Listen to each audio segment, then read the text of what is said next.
Hello, everybody. It is September 10th, 2016, and this is the Power Bob-omb. I'm your host, Mike, and unfortunately, my co-host, my partner in crime, Alex, is not here this week.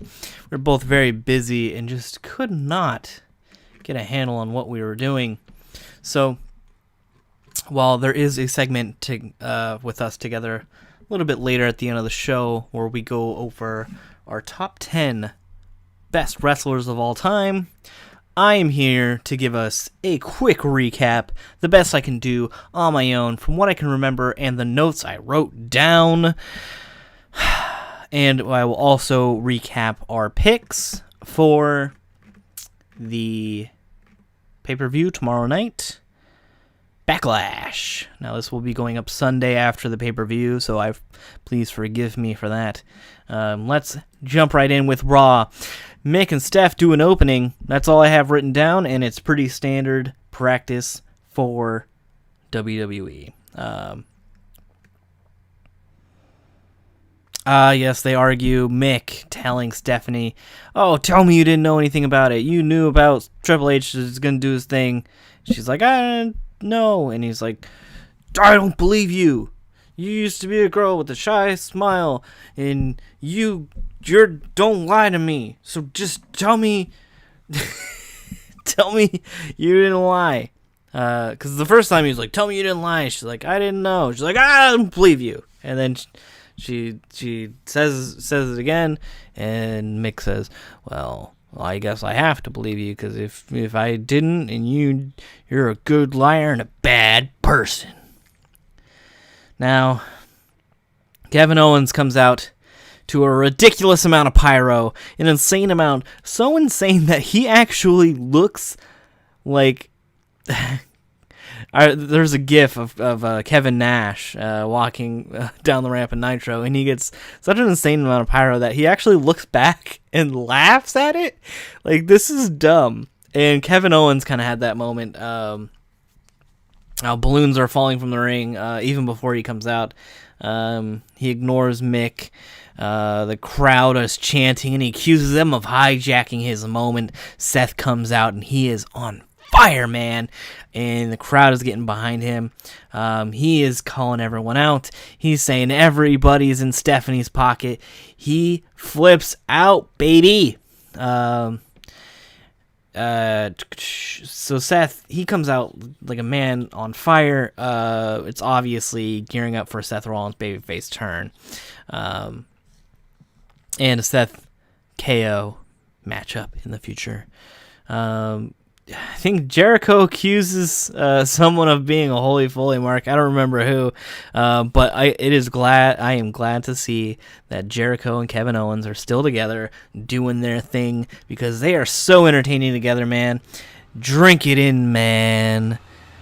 I hope Jericho never ends. Bayley and Charlotte have a match.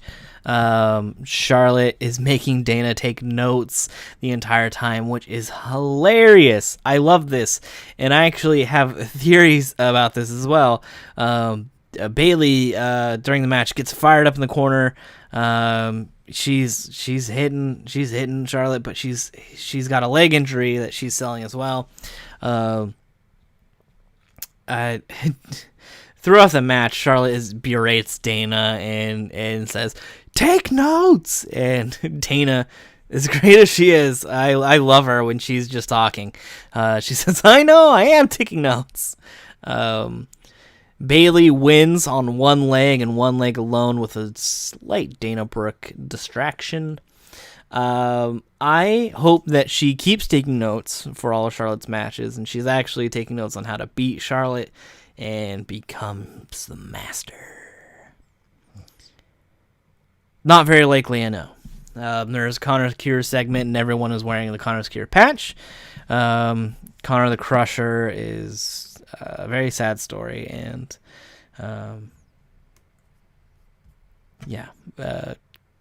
Connor's Cure fighting a child cancer. I forget what they call it exactly, but it's a good cause from what I can tell. obviously fighting cancer is good, but you know what I mean. Like some of those some of those corporations who handle this kind of stuff, like Susan G. Komen, is not great. But Connor's scared, man. Can't hate a little kid, man. He was cool. Dana gets slapped by Charlotte. Before that, there's some more cruiserweight stuff, some more vignettes. It's coming, babies. Cruiserweights and Raw. Charlotte does slap Dana in the face. Are they teasing the breakup? Obviously they are. Probably the coolest thing about Raw, though, after this, is Bo Dallas comes out. I'm like, oh, great, Bo Dallas. He's carrying a sign. He looks like a goofball still. I don't know what we're doing with Bo Dallas. He's fighting some other guy I've never seen. And Bo Dallas goes psychopathic on this man and just murders him. He kills his jobber. And then just goes right back to being Bo. I like it, though. I like aggressive Bo Dallas. He's really good at it. Bo is a fantastic wrestler. He's just been relegated to kind of this comedy goofball role. And I like the direction they're going. I hope they stick with it. Jericho segment where Jericho calls Kevin Owens the longest reigning Universal Champion of all time. It has been 24 hours at this point, and he is 100% correct. Actually, it might have been maybe it was a full week, but it would have been a full week because he won it on Raw, so it would have been 1 week was the longest reigning Universal Champion of all time. Just proving how great Kevin Owens is. Now, Jericho now has a match with Rollins, and he is the holy Foley mark. Seth comes out very aggressive, and Jericho, to start the match, gets very little offense. KO watching from the back on the TV. Something I miss in today's wrestling is this kind of old school flavor where, people would, you get a little bit of footage of them watching the television and the match is on. It's a small touch. He's obviously wants to watch his friend, but, he's scouting Seth Rollins. He's watching the match, and he's going to learn how to beat this man. Jericho uses the ref to get off his springboard dropkick. Seth does my favorite move of all time, the blockbuster. Jericho goes for a lion salt. There's a code breaker reversed into a kick that was then reversed into an enziguri, and then a thread through into a pedigree. Now, that was very hard to describe with words. I suggest you just watch the end sequence of this match. It was very cool, very fun to watch. Two great in-ring performers. Gotta love it. Sheamus and Cesaro, number 3. The suit looks terrible, bad, and cheap. They taped a segment for each man. Cesaro, very defensive wrestling in this match. He goes for a lot of quick pins. Sheamus has targeted the back of Cesaro. Harkens back to the old school ideology of wrestling, and he is attacking a body part. He's picked an injured spot, and he's going for it. The match goes on for a while. Sheamus wins with a brogue kick. Cesaro is now down 0-3 in the best of 7 series. They did have an overseas match in, I think, the UK, and it was reported they had one of their best 7s, and Cesaro did win that one. So it is actually officially 1-3, where Sheamus is in the lead. The Shining Stars come out. The biggest heels in the game want you to take a vacation to a beautiful island. Still don't get it. Don't get it. What is Vince thinking? He's like, I know. Send these 2 guys out. All right. What is their thing? Well, they want you to leave America. What? I said they want you to leave America. Where are they? Puerto Rico. I don't know. Well, that's kind of a nice place to go on vacation. But it's not America. They're not America. I don't know, man. Vince, these guys are just like, here, have a cocktail. Look at this beautiful flower. Visit our country. What's so bad about that? Enzo and Cass come out and interrupt them, do the whole USA thing. Then Enzo gives birth to I don't know what. Otunga mentions this might, or no, it wasn't Otunga. Was it? No, Otunga's on SmackDown. Some idiot, it was Byron Saxton, probably, that this might be the first birth on Raw. And I immediately thought, no. And thankfully, Corey Graves, who is a master of his craft, corrected the incorrect assumption that this would be the first birth of Raw. Of course, the actual first birth on Raw was when Mae Young gave birth to a hand. Shining Stars win the match. Okay. Nia Jax squashes somebody. They actually get a little bit of offense in. Nia's new finish of choice seems to be a Samoan into a World's Strongest Slam. Like, she has in a Samoa drop position, then flips it the lady forward into a World's Strongest Slam. Still don't know why she's just not using the jackhammer. It's a cool move, and she looks good doing it. And are we just against having her do anything that looks good? Is that the thing? Is that her gimmick? I don't know. The club. Oh, God. I blocked this from my memory until then I read the notes. The club brings out the Old Day, who are 3 dudes dressed up as old people, dressed up as the New Day. This was terrible and disappointing, and it made me furious. I don't know what to say. The New Day came out and went, who are these people? They're not us. And then they made a touching the tips of the finger joke. Like, because Back to the Future, if you touch your past self, it could explode the universe. So they make touching the tips, like just the tip. Just the tip of your dick. That's the joke they wanted to make. But then they knew all the right answers. So I don't... they knew Xavier's favorite X-Men was Cyclops, which is... Why is Cyclops your favorite X-Men? Really? You want the most boring vanilla dude to be your favorite? I hate Cyclops. He's like the worst X-Men. I would pick every other X-Men over Cyclops, I think. Like, I'm pretty positive of it, actually, hands down. The New Day storm the ring, then the club leaves, and then they beat up the old guys. Jinder Mahal and Darren Young have a match, and I don't care, and I didn't watch. I actually left to make a snack during this match. I don't know what happened. I'm sure Darren Young won, and I'm sure Titus O'Neil beat up Darren Young or something.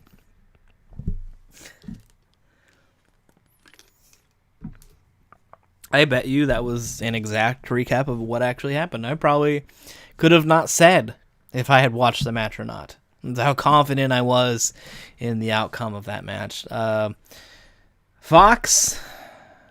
Fox and Nia Jax are now in the back, right? And Alicia Fox was friends with the jobber that Nia killed. She is reading a eulogy in the back room for her fallen friend.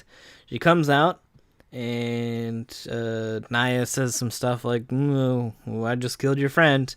And Fox goes crazy, like her old character would, where she just did crazy stuff. And she throws a box in Nia's face. It hits her in the dead center of her face. And she doesn't move or flinch or do anything. And there's a moment where Alicia Fox is like, oh shit. And I think they should have called an audible, and I think Nia should have killed her and put her through the table that she was throwing the stuff from. That would have been cool, and that would have got me interested.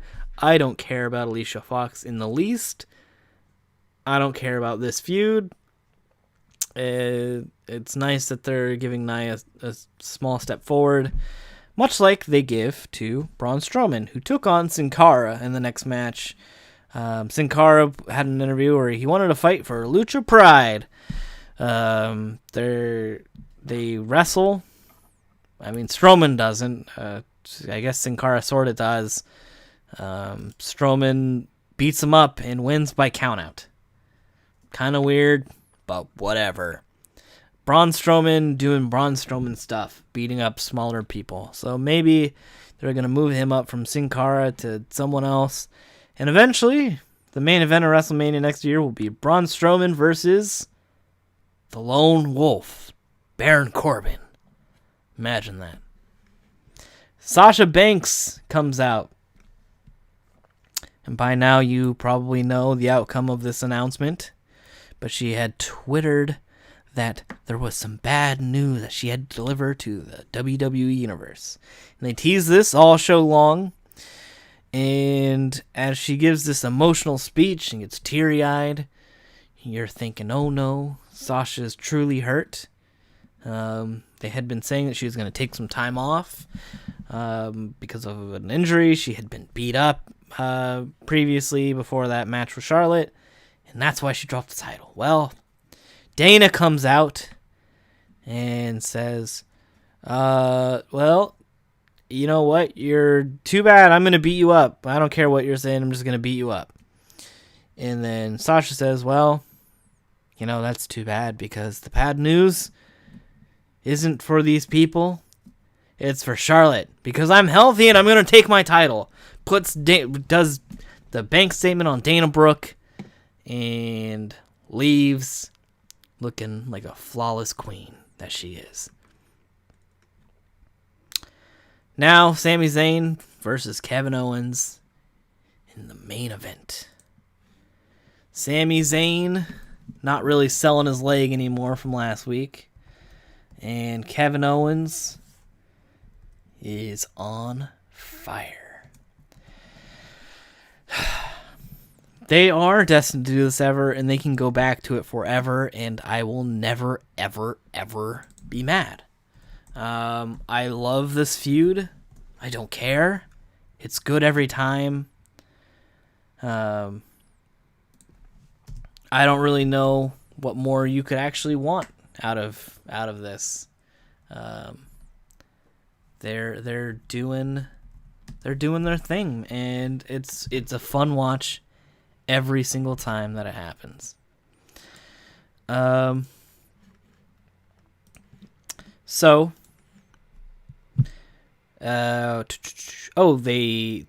had mentioned earlier that it's it's all about the race, and that simply beating Kevin Owens isn't enough because he's beat him before now. Now he's got to one-up him and do better than him. So this isn't over. He thought it would be over, and it's not. Kevin Owens, though, when he wins the match, they have a good match. The leg starts to affect Sami again. Sami had Kevin Owens primed and readied for the Hawlucha kick. And as he's running, his leg gives out. Kevin Owens takes advantage of this, super kick, and power bombs Sami Zayn for the victory. It's a good match, very fun, exciting, and lovely. SmackDown happens, and I really mean that loosely. In theory, I took notes. However, these notes don't seem to be present. But have no fear, because I am positive that nearly nothing happened. However, I will still recap this for you. Daniel Bryan talks about the six-pack challenge to crown the new women's champion between Becky Lynch, Nikki Bella, Alexa Bliss, Naomi, Carmella, and Natalya. They're all in ring. Actually, no, they're not. Natalya and Alexa and Carmella are in the ring against Becky. Becky she tries to put one over on the heels. She tries to make sure they fight each other, and then they realize, no, we're not going to do this. No, we're going to beat you up. And they take their sweet time to do so, like really long time. And then Naomi and Nikki come out, and they all fight. That's it. Daniel Bryan and Shane McMahon are backstage with The Miz, even though Daniel Bryan was supposed to keep his distance from The Miz and was not supposed to be on TV with him at all. Now they are saying, you know what? You are still a coward. You're going to fight Dolph Ziggler. Whatever. I don't know, man. So the tag team match is next. We'll talk about probably more about that later. No, actually, the next match was The Miz versus Apollo Crews. Dolph Ziggler on commentary. The Miz, beats Crews after Crews does some flips and stuff.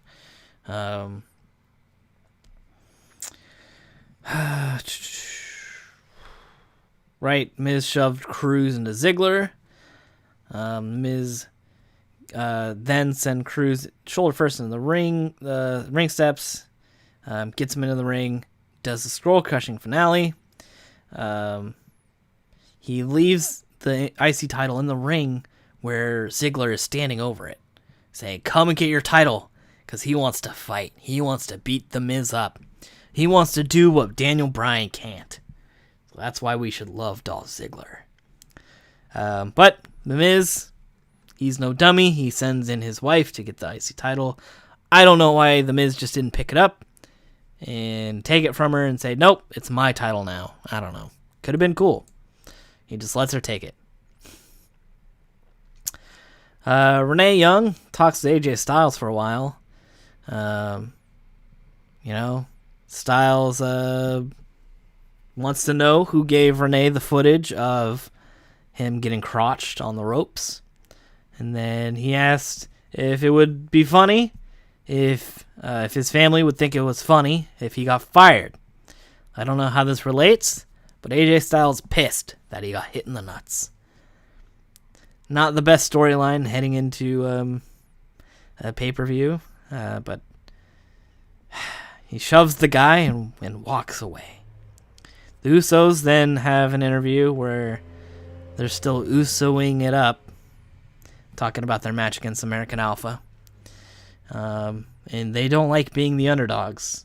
Even though they were drafted behind American Alpha, they're now the underdogs, and they need to prove that they're good still.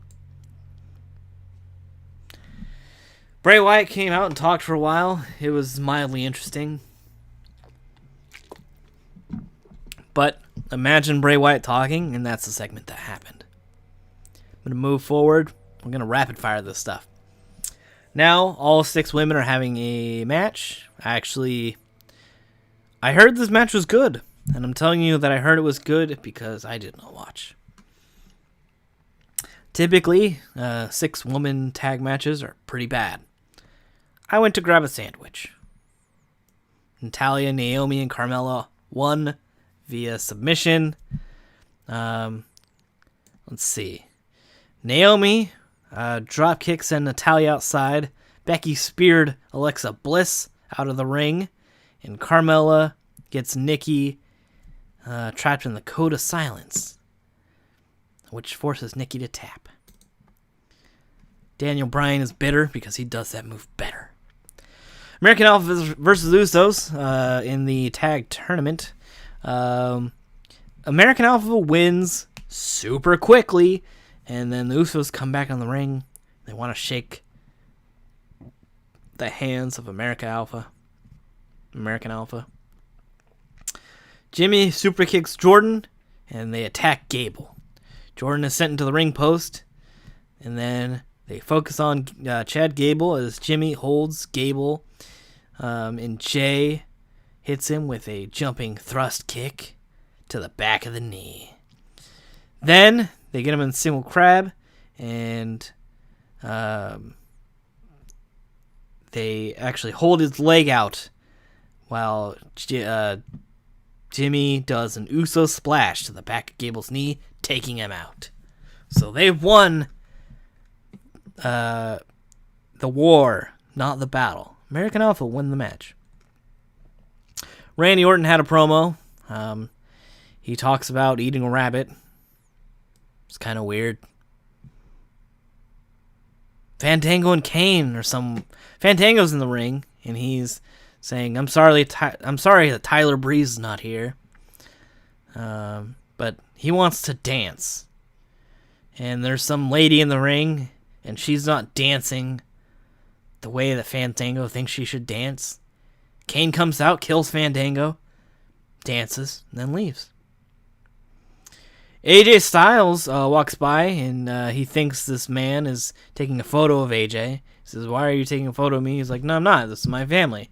AJ looks at the phone, says, wow, this is a nice family, and then destroys the phone. What a jerk. And says that you should treat the face who runs the place better. I don't know what they did to him, but he's ticked off. The Hype Bros take on Rhino and Heath Slater. The Hype Bros get in a fair amount of offense. So does Slater. Slater actually tagged in kind of the way that Rhino tagged in last week, where Rhino was on the ground and he tags himself in. Raleigh, he sends Raleigh over the top to the floor. Ryder tries to roll up Slater and sets him up for the broski boot, but Rhino drags Slater to the ring apron and tags in. Rhino goes for the gore. Rhino goes for the gore, hits Ryder with it, and they win. More Kurt Hawkins facts, such as Kurt Hawkins tells his GPS where to go. Ghosts are reported to having Kurt Hawkins sightings. Forest fires worry about the spread of Kurt Hawkins. Kurt Hawkins returns to WWE next week. We get the reveal of Kurt Hawkins. The Usos are backstage in the interview, and they are pissed. They go on about how they're disrespected, and they're not the same anymore. It could have been anybody, and American Alpha just happened to be in the wrong place at the wrong time. The Usos are here to beat people up now and earn their respect. AJ and Dean have an in-ring segment where Dean kicks the interviewer out, saying you should just get out. Dean tries to give AJ a trophy. It's a bowling trophy for participation. Eventually, AJ Styles kicks Dean in the nuts, breaks the trophy, and leaves, I think. They talk back and forth a while before that, but... So what you need to know about from Talking Smack is that on Talking Smack, they revealed that American Alpha are out of the tournament. Chad Gable's too hurt to compete. And they will be having a second chance match between the Usos and the Hype Bros, and the winner of that on the Backlash pay-per-view will face Rhino and Heath Slater. Red Rhino. I still believe in Red Rhino. I think they're going to do it. I'm very excited about it. So I think I'm actually going to go over a recap of what we have predicted between me and Alex for the matches. These might not be all the matches announced at the time. Let me pull this up real quick.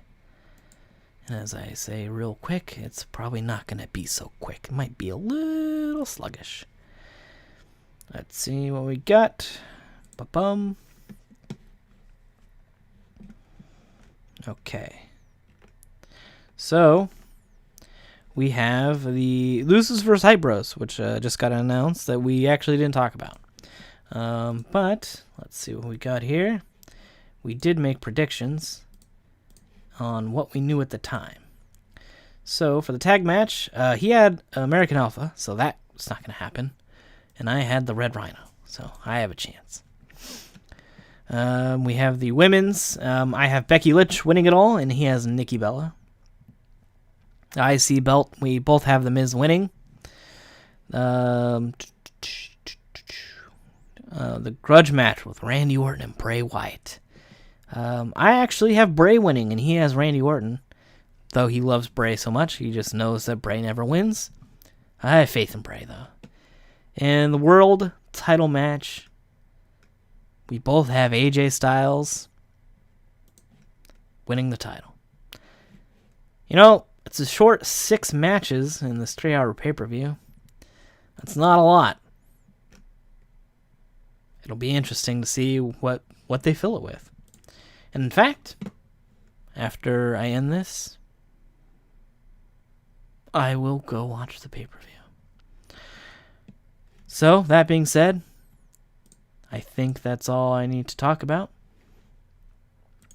And we will see you guys next week on the Power Bob-omb. And I think next week we'll actually have another fun segment. So, as I say goodbye, stay tuned for our list segment. Thanks for listening. Okay, I am recording and ready whenever you are. Okay, cool. Yeah, I'm good. I just, feel bad that my whole weekend fell apart last minute. It's okay, man. I was super busy too. All right, I'm going to make one quick change to my list. Okay. Yeah. Okay. It's so hard to pick a top 10. I know. So many good things that people do. So I think the best part is to start off with honorable mentions. If you have any that... I probably have a ton of honorable mentions, honestly. I have 4. All right. I feel bad about it. So my context or my scope of wrestling is so small and different. Like it's not that it's bad. It's just like it's different, right? And I think it's cool. All right. So if I had to pick honorable mentions that I didn't put in my top 10, and all these names are gonna be like, man, they're top 10 worthy, and I know because that's what makes them honorable mentions. Yeah. Exactly. I have Sting written down as an honorable mention. Which Who? is Sting. Oh, okay. I have Sting. I have CM Punk because I like his stuff. AJ Styles. I didn't think of him when I was writing the 10, and he's phenomenal. Yeah. And then my 4th one was Undertaker, just for streak and all that cool stuff. Sure. As I was making my list, I had a hard time because Taker's not on there. Taker should be on there. Also, last minute, I crossed out Ric Flair. Oh, really? Yeah. So before we started recording, the name I crossed off was Ric Flair. He's on my list, and he was on my list at a point where I was like, "Oh crap, he has to be on the list." Yeah. I think my main honorable mention would probably be Eddie Guerrero. I did put him on mine. Okay. So let's just hop into it. You want to go back and forth, and just do from 10 to 1? Time. And if we have a same one or thoughts on him, yeah, it'd be cool. My number 10 is Ricky Steamboat. Now I didn't watch a lot of his stuff, but I listened a lot of Stone Cold, and he loves Ricky Steamboat, and frankly, I trust Stone Cold's perception of wrestling more than my own. So he's one of the greats for sure. My list is probably a lot like yours, where it's very contemporary, because it's the kind of stuff that I like, and I allowed myself to be pretty biased. But my number 10 was Ultimo Dragon. I don't even know who that is. Okay, so Ultimo Dragon, I think at one time across a couple different promotions held 10 titles, That's awesome. It is awesome, and let me tell you why. Because when he would come to the ring, he would be carrying and wearing all 10 titles. That could not be real. Slash, that's the most amazing. That's the thumbnail. I remembered when I was young, like watching WCW, like seeing this dude come out like with freaking 10 titles, man. I just thought it was so cool, and like he's one of the greats. He's innovated quite a few moves, like the Asai DDT and some of that stuff. I think he actually invented like the Dragon Sleeper as well. Which the first time I saw that, I was like, that is a cool move. And the first time I saw it was him doing it. So that's my number 10. Okay. Who's your number 9? Let's cascade. Yeah. So my number 9 is Mick Foley. There's another one that I forgot to even put in my honorable mentions. He's fantastic. Yeah, I had a hard time with Mick. I was like, do you put him on? Do you not put him on? Because a lot of my top dudes were like primo in-ring workers and not so much like, famous big guys. But I was like, Mick Foley like transcended so many boundaries, and he was so good with so little, and he was given so much weird stuff and just really went with it and produced a lot of good television and great matches. Yeah, not just falling off stuff. Yeah, for sure. In response to that is my list is a whole bunch of guys that I like watching. Yeah. Sort of. I mean, I got to the point where I felt like I said, I had to put Ric Flair on there. So right. That one might have be a little Yeah. But otherwise, it's guys that I would pay to watch. Yeah, same. My number 9 is Triple H, the biggest babyface in the company. Oh man, he's so great. Triple H is great. He's been Triple H is my favorite current wrestler. Never thought I'd say that. Yeah, he's I have a current wrestler that I like more because I'm a 12-year-old child. Sure. But Triple H, I thought he deserved to be on the list. Just not only from wrestling for decades, for probably singles, tag team with DX, and then singles again, and then now what he's doing is amazing. So not just in the ring, but also behind the scenes stuff, because he's running the company basically now, isn't he? He's running NXT, and he's very high up with the company, but there's one man that runs the company, and that's Vincent Kennedy McMahon. Right, Vince is the greatest of all time. Why do we make a list? That's right. I'm gonna make a big change. We just crossed everybody. Yeah. So who do you have at 8? Who do I have at 8? I have Eddie Guerrero. This is where I had him. He was a guy I wanted to put higher, but I just keep having more names that I'm just like, just because he was a lot of fun for me to watch. Latino Heat. Come on, the greatest gimmick of all time. What? Who said that? I don't know about that, but he did make it great. Eddie was fantastic. When you can be loved as a cheater, that's phenomenal to me. Yeah. It's too damn entertaining. Plus the backstage segments with China and stuff. Yeah, hilarious. Yeah, he was so great. I wish that when I was because he kind of came in and he got really big when I was kind of stopping watching wrestling, so I missed his heyday and all that stuff. So it's a shame that I missed a lot of his great work.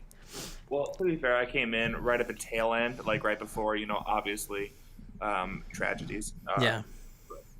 I liked him, and he had such a great influence on other people. You could see, he had a great feud with Randy Orton. I felt going in where Randy Orton stole his car and stuff like that. And then sounds so dumb. It was dumb, but it was awesome. I like Randy Orton. He's not on the list. And then obviously Rey Mysterio and him had a really cool chemistry to him. Yeah. Because they've been wrestling for years. So my number 8 is the best there is, the best there was, the best there ever will be, Bret Hart. Okay. Who I juggled back and forth because I also wanted to put Owen. I probably liked watching Owen a bit more, and had we not lost Owen so soon in his career, I might have probably put Owen just to seeing more of him. But Bret Hart was so good technically in the ring, so technically sound, and he really got a lot out of his matches for not a lot. You know what I mean? Like, every little thing he did mattered so much. Well, he had to because they wrestled at a much slower style, almost like a pace. The pace was drastically different, I feel. Yeah, I mean, there were people who were, quicker in the ring and stuff, but there was just something about how he did stuff that was just so different, and it just, you've always felt the weight of it. It wasn't like, oh, Hulk Hogan is punching a guy, now he's gonna clothesline a guy, and oh no, a body slam. Oh. It wasn't like a hype machine. It was like yeah, bro. It was like a thinking man's wrestling, and he was really cool, and he perfected a style. Well, yeah, and he has like one of the best signatures of all time as a submission move, which you don't really see a lot of, like top like submission moves being like the cool thing. Especially not now, because no one, like, for whatever reason, they think people tapping out makes them look super weak. But Bret Hart, work your leg over for 30 minutes and slap you in the sharpshooter, you're done. Like, even Sting did a sharpshooter like thing, but it wasn't ever the same. And even Sting, and that's not even against Sting, because Sting, I said it was one of my honorable mentions. Yeah, it's just something about Bret made it cooler. The only thing is, I wish he kept the leather jacket on and the shades while wrestling. How sweet would that have been? I mean, there's probably a couple pictures of him in a leather jacket and the shades, slapping a sharpshooter on someone. You could find it. All right, who's your number 7, buddy? Ooh, yeah, the Macho Man, Randy Savage, at number 7. Did you forget to put Macho Man on your list? Of course, I forgot to put Macho Man. Oh my god! Which Macho Man is? Screw it, Macho. I'm putting Macho on. I'm gonna delete someone later. Delete. Yes. Later this week, we need to watch that. I actually hadn't watched it yet. We need to watch Delete or Decay. I think we should watch it and live reactions for the Delete or Decay. Yeah. Sounds good. So Macho Man, probably the best person on a microphone of all time. I spent 4 weeks on Facebook talking only in Macho Man GIFs. Yeah, that's great. Yes. I need to add you on Facebook. What am I? I'm wasting my life here. The cream always rises to the top. I get to share a magical moment with my nephew a couple months ago, who he's young, so he doesn't know who the Macho Man is. Really, like, kind of, like a general knowledge. And I was like, look, before you go to bed, I need to show you this. Like, I sat down with my laptop and I flipped on the Cream of the Crop promo, and he lost his mind. He like pulls creams out of like his hand. Yeah. Or something. Yeah, he was like, where does he keep getting those? No one knows. That's awesome. Yeah, so good. My number 7 was Bret Hart, who we just touched on. Right. Then my number 6 was Ric Flair. I think just in testament of his longevity and our previous conversation of like the Mount Rushmore of wrestling, I felt that he was almost obligated to be on the list, and I felt 6 was as far enough I could justifiably push him. That's fair. The impact he had is monumental. He's a very Bret Hart-esque kind of wrestler, where he would focus on a body part and put you in the figure 4, and that meant you were done. Ric Flair was great. You know what? I think because you didn't see a lot of Ric Flair, you saw like his twilight years. I saw old Flair. I think if you went back and watched some old Flair matches, you'd probably have an affinity for Flair. Okay. My number 6 is Shinsuke Nakamura. Really? Yep. This is where my list starts getting really modern. All right. Triple H is higher than Shinsuke because you said Triple H is your favorite current guy. I love Shinsuke. I've only watched so little of him, but every time I watch a wrestling match with Shinsuke Nakamura, I'm blown away. I'm so invested. I haven't, like, watching Shinsuke matches makes me feel like a kid again.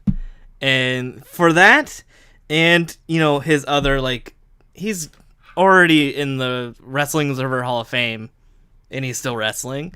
So, I mean, he's achieved so much in New Japan, and, you know, put that company on his back for a while. And he's got so much charisma, and I just love watching him in the ring.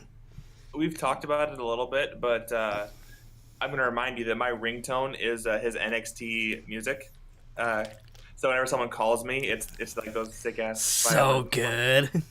So good. So good. I get hyped every time. I'm that guy now who waits like 30 seconds to answer the phone just because I want to listen to the intro. Yeah. So I remember when I first introduced you to Shinsuke, and you like lost it, and he hadn't even made it to the ring yet. Well, because you're like, this guy's so fucking cool.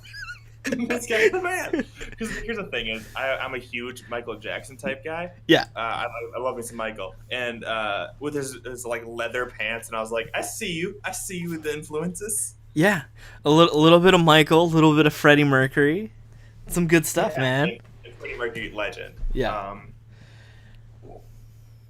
Who do you got 5? All right, we're gonna keep it really, really modern. AJ Styles. Again, like I said in my honorable mentions, completely justified. He's been arguably the top guy or second guy of all of wrestling the past 10 years. I think currently he's probably the best wrestler in wrestling. Across any promotion, he's probably best in the world right now. You're right. I would echo that statement. And that's not a knock against other people. There's a lot of good guys out there right now, but he's phenomenal. Yeah, man. I remember, again, like, I've not really gotten in, like, I didn't watch TNA, so, like, my AJ Styles stuff is, like, all from, like, New Japan, and I went, yo, what have I been doing with my life? He's incredible. I love watching AJ. He's so good, and he's still good now in WWE with a slightly changed style, and even, like, the stuff with the headband is great. I'm trying to stop myself from saying phenomenal because it's a word that I would normally use, but like I feel like an idiot saying AJ's phenomenal. Well, he's been phenomenal since TNA. I think that's what he was. Phenomenal. Yeah. He's been the phenomenal one for like 15 years or whatever. He's so good. I love the Stylish Clash. I love every little bit of thing he does in the ring. I think he's great. I don't like the Styles Clash at all. Actually. I love it. I think it's cool. I get that. I get it. But like, I think it's cool. There's only so many times I can watch someone like intentionally put their arm behind his foot before it's like, No, he steps over it. Yeah, I know, but John Cena's so huge, he has to swing his entire arm around. Yeah, it's hilarious every time. That's fair. But I tell you what, I love right now the phenomenal elbow is like my favorite thing. The forearm, yeah. He's the first time I saw him do a springboard 450, I lost my shit. Like, it's so cool. Yeah. He's got so many things and so many finishes. It's just like, I haven't seen him botch a forearm like ever, and that's amazing to me because you see people go for all these spots and they just mess it up, and then it looks terrible, and then they reset up for the spot and do the spot, and then they hit the spot, and the crowd's like, "Oh yeah, that's how wrestling is." I forgot. The only thing I miss about AJ Styles is not seeing him in 3-man tags with the Young Bucks. Oh, those were fun matches. Super Kick Party. Oh my god, they would like. Oh my god, it's so amazing. They would like set a dude up for the Styles Clash, super kick him, Styles Clash him, and then it's done forever. He's dead. Okay. Yeah. My number 5 is probably one of the biggest superstars and probably the biggest draw of wrestling, and that's I have The Rock. Okay, yeah. Dwayne Johnson. I'd like to mention that The Rock is not on my list. Really? Okay. Yep. That's awesome. Yep. And there's going to be a lot of controversy from my number 4 pick when we get there, but I struggled with that too because it's like, where do I put The Rock? And I just didn't want to move anyone off of my list. I'm like, sorry, buddy.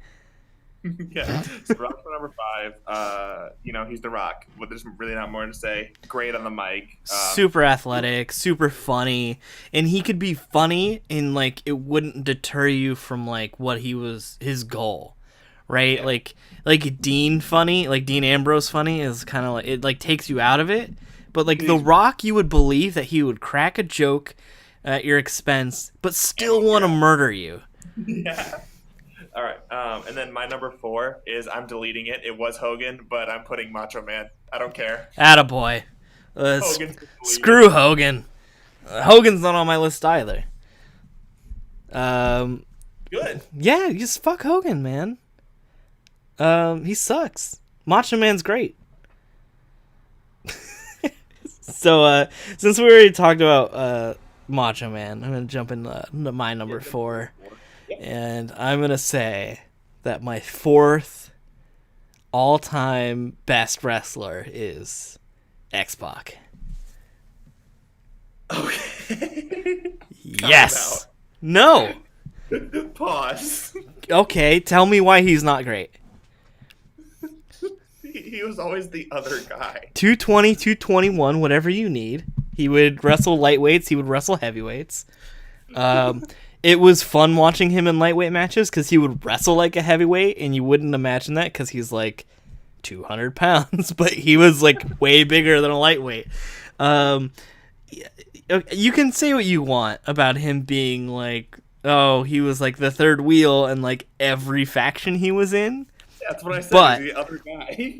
But in ring, phenomenal wrestler, always good.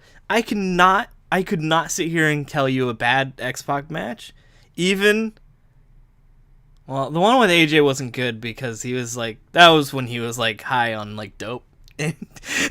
So like, let's not think about like TNA X-Pac, but like, we should have had Jeff Hardy on our list and broken Matt Hardy.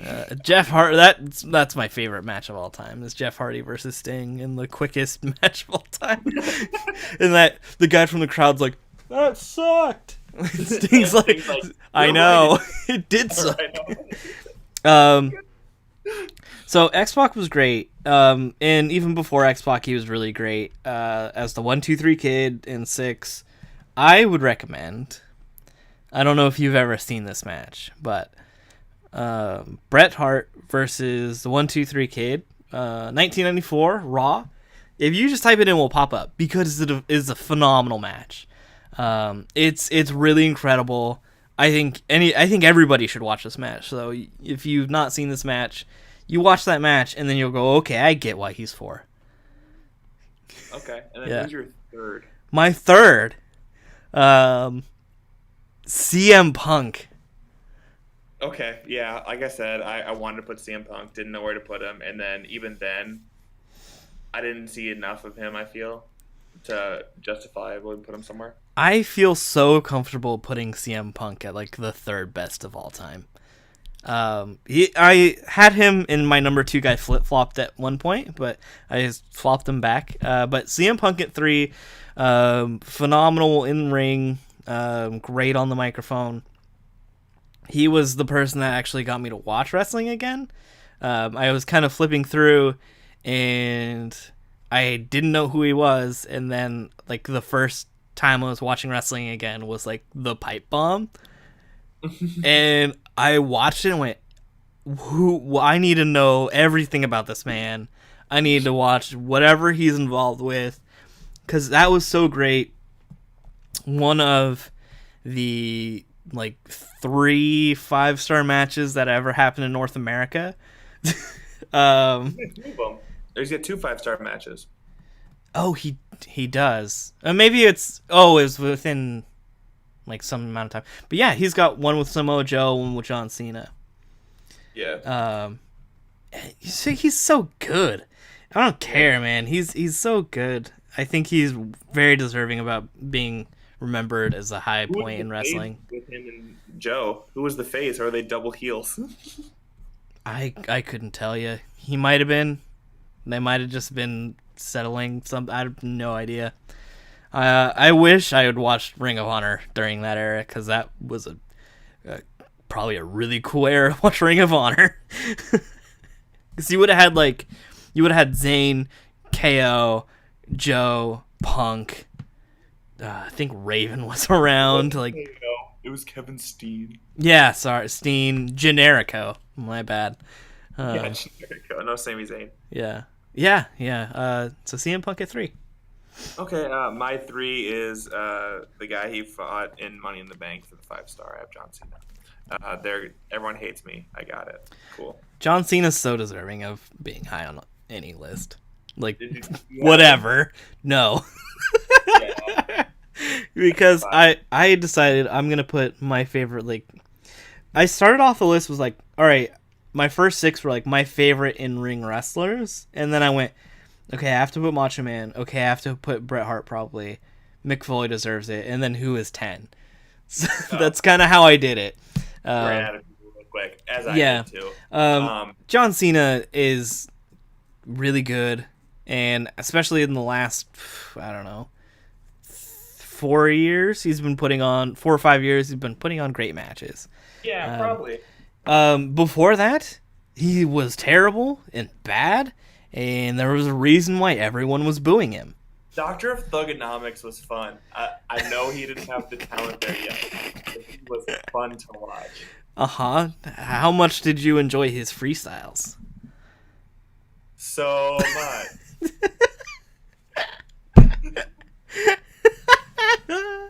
As much as when Kurt Angle tried to rap at him back.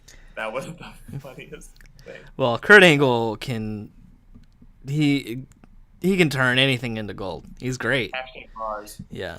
All right. So I think that's enough on John Cena before everyone hates me. And I'll go number 2, who I'm assuming is your number 1, and that's the Heartbreak Kid, Shawn Michaels. That's a pretty safe assumption you got there. Yeah, tell me about HBK, man. I mean, what's not to tell? Brett screwed Brett. HBK clearly didn't screw Brett. So I saw a tweet today in regards to that. It was, oh god, what's it called? It's like creative WWE, like WWE creative. It's like a parody account. And so it was a quote, and they attributed it to Mauro Ranallo, and it was like, the sharpshooter, a move made famous by Shawn Michaels, and then it was like Mauro Ranallo if he had any guts. Because if you think about it, there's no famouser sharpshooter than the one HBK did. Yeah, and then with HBK, I feel like not a lot of people super kicked, but like him doing Sweet Chin Music really made it. It's my favorite finish. That's like a striking finish, kind of. Sure. Instead of like a. You're not a big fan of the weapon of mass destruction. What about? Or like Kali's brain chop. What's Big Show's punch? That's the weapon of mass destruction. Dumb. Yeah. That's not your favorite striking finisher? I can't believe it. Yeah. So much. You know what I you know what I hate about Big Show and his fist is at any point in the match where he's got people in the corner, he's giving those big frying pan slaps in the corner to the people's chest. If he just balled up his fist, he could probably put his whole arm through whoever he's wrestling's chest. Yeah, him. Well, the thing is, I have trouble with him. Like a football player running through a paper banner. He comes in and he's like, I'm going to chokeslam people. And I'm like, cool. We don't have people who do that. Kane, Undertaker. Well, the other thing is, like, Big Show is so weak now that his choke slams look terrible. They don't look like they hurt at all. They look like he just tripped somebody. Let's just not have Big Show in our top 10 discussion. And to be fair, HBK is awesome. Big Show was great when he was younger and mobile and athletic. Is HBK your number 1? HBK is my number 1. Then who's your number 2? Because we missed that one, I believe. Okay. Well, really quick. HBK is father to my favorite match of all time, the Iron Man match with him and Bret Hart at WrestleMania 12. like 48-minute match? No, an hour. Hour. Okay. It's an hour-long Iron Man match. That have you ever seen it? You've never seen it. I've seen parts of it. Do you know how it ends? No, I did not. Oh man, you should really watch this match. I tell you what, HBK is also in my favorite match of all time, and that's the one where he's all white for WrestleMania against Undertaker, and he ascends down in the whole like 7 years, and then he takes it all off and goes into his. You think I'm cute? No, I'm sexy. Yeah, it was great. It was great stuff.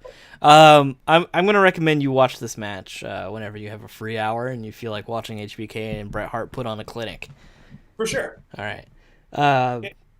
Who's your number 2? My number 2 is Daniel Bryan. Okay, you don't have my number 1 on your list, and I'm super salty, but that's fine. Okay. No, I do not have Santino Marella on my top 10 list. Listen, I wanted to keep it somewhat legitimate, but screw it, you're right. Santino Marella is a great wrestler of all time. Yeah. I put Daniel Bryan on my list because he again is one of the best wrestlers of all time. His in-ring work is so flawless and fun and interesting, and his moveset is cool. To the point where fans demanded a push, which is amazing. Yeah, and that's the other thing. Like, even if you just follow his arc in WWE, it was such a crazy story arc, so cool. It was such a good moment and story to be told. Was he on your list? Who? Triple H? No. So you had the 2/3 of DX not named Triple H. Oh, there's actually 6 members of DX. So Hornswoggle doesn't count. No. The Shawn Michaels, Triple H, X-Pac, the New Age Outlaws in China. Okay. But yeah, no. Yeah. So Daniel Bryan, especially WrestleMania 30, what a great moment!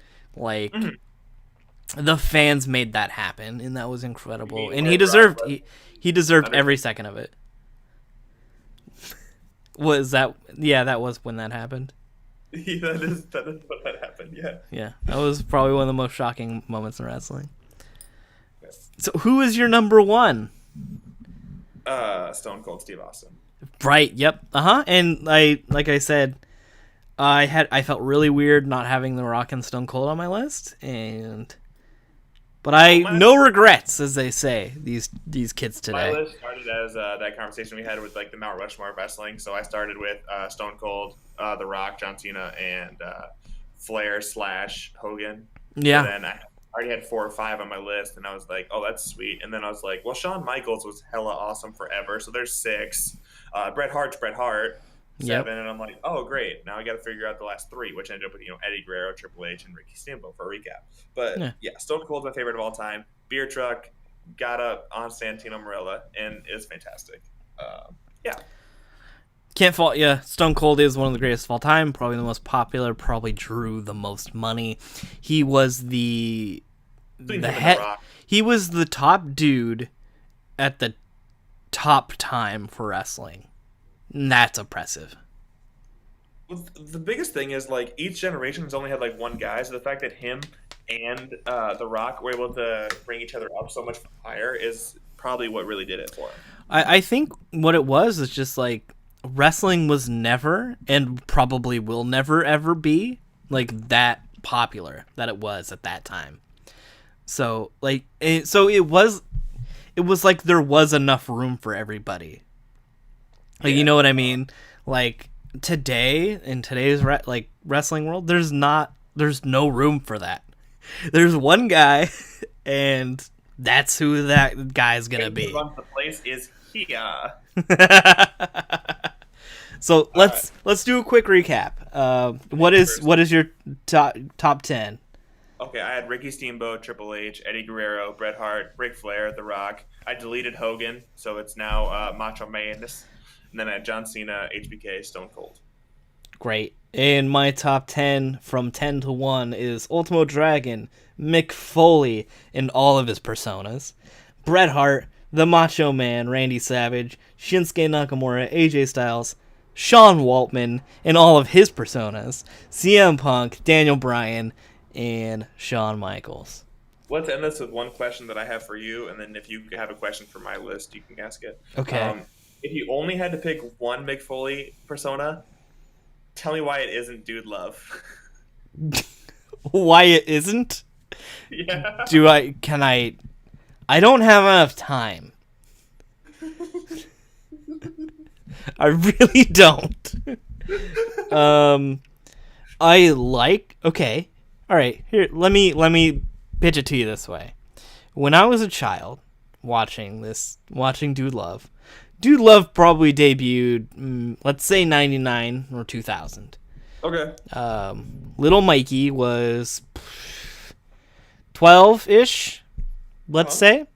So Dude Love was really funny and really cool. But nope.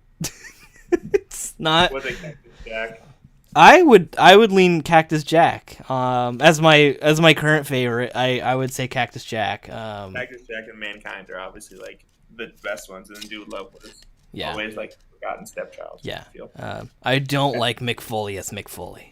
He needs he needs to be, if he's gonna come wrestle in flannel, he needs to be Cactus Jack. That's how that works. He only wears flannel and a Cactus Jack T-shirt.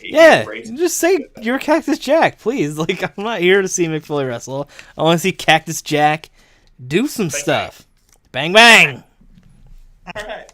You got anything for my list, or should we just close it on that? If you didn't put Ricky Steamboat, okay, who would you put there? Honestly, from my honorable mentions of, AJ Styles, Undertaker, CM Punk, I would probably throw an Undertaker on there. That's fair. And then, like, a sort of honorable mention would be like Jericho, because I feel like he's, again, we love Jericho. We talk about Jericho all the time. Yeah. I thought about him really hard for my last, like, my 10th spot, like, flipped so many times. Like, I cannot tell you, like, how long. And I had Ric Flair penciled in, and then I didn't decide until, like, this morning when I was taking a shower. I was like, no, Ultimo Dragon, for sure. Like, dude is so cool. And with that, I think I got to head out. My roommates are kind of mad at me that I took too long. Well, thanks, man. This has been a fun adventure, and next time we'll have something even more fun. Yeah, for sure. All right. So long.